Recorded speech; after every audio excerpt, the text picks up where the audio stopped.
Elephone has been producing quite a few phones lately, but with the M1 model, they decided to put an emphasis on the design. But is it a good phone?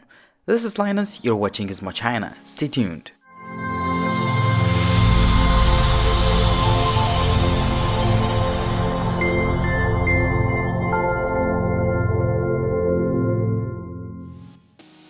The phone comes with a charging brick, USB cable, screen protector, and some documentation.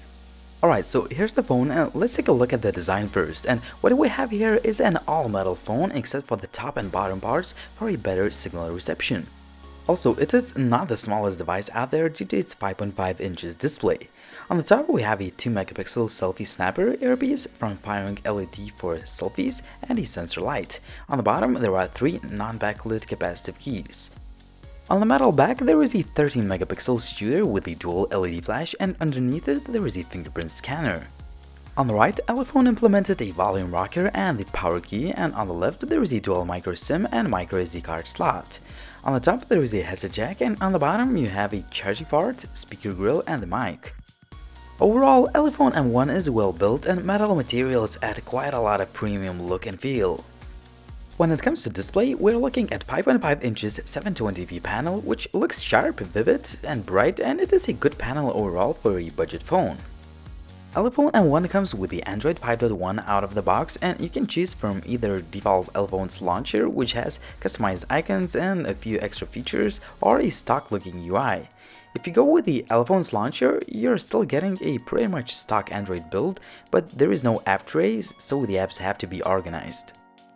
There's not too much functionality added in the ROM, but Elephone has its own online theme store and some other customization options. One of the key features of the Elephone M1 is a fingerprint scanner, and I have to say that it works pretty fast and it is pretty accurate. My only complaint is that it does not work straight from the standby mode. Other complaints would be that the UI doesn't show the juice left in the battery in percents. Also, if you select adaptive brightness feature, the display becomes simply too dim, so I had to use manual brightness. Overall, the UI has a few bugs, but it is snappy and I didn't have a single hiccup during my testing period, which is pretty good. The phone has a pretty standard hardware package for a budget China phone. It has an MTK 6735 chip with a clock speeds of up to 1.3 GHz, 2 GB of RAM, and 16 GB of expandable storage. This hardware allows the Elephone M1 handle 3D games quite well. As usual, you may get some skipped frames, but I didn't get much stutter that would make gaming experience annoying. When it comes to the multimedia consumption, the loudspeaker is okay but not very impressive. Well, this is what you usually get in this price range anyway.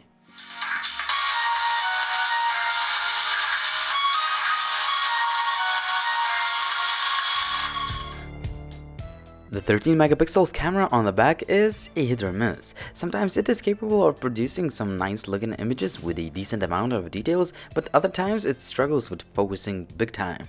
When it comes to the low light shots, they are okay as we can't expect more from a budget phone. The shutter speed is very slow as it seems that the camera software keeps the shutter open for an extensive period of time to capture more light. However, it's annoying.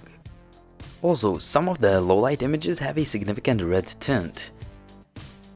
When it comes to selfies, I was surprised that there was no wide-angle lens. Also, the resolution is low, image quality is poor, and the embedded front-firing LED is practically useless. Video quality does not impress either, as it is shaky and it lacks details. I didn't have any connectivity issues with the Wi-Fi, Bluetooth, or GPS. Also, the call quality as well as signal reception were decent. Elephone M1 comes with 2780 mAh battery, which is sealed in, and it performs okay, but there's nothing to be impressed about. I could get around 4 hours of screen time when I use my phone with one SIM card for social media, emails, a bit of gaming, and camera. Anyway, it will definitely get you through the day unless you're a hardcore user. So here it is, a great looking all-metal Elephone M1. For less than $160 US, you're getting a phone with a great build quality, decent display, and fast and fluid UI performance, which has just a few minor bugs. On the other hand, the camera can be a good performer for a budget phone, but it is not reliable as some of the shots are a hit or miss. Also, the selfie shooter is a disappointment.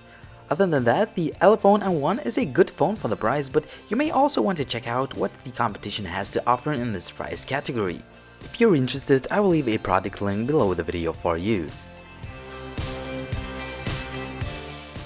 It was Linus, thanks for watching, and if you like this video, please hit the like button and subscribe to the Gizmochina's YouTube channel.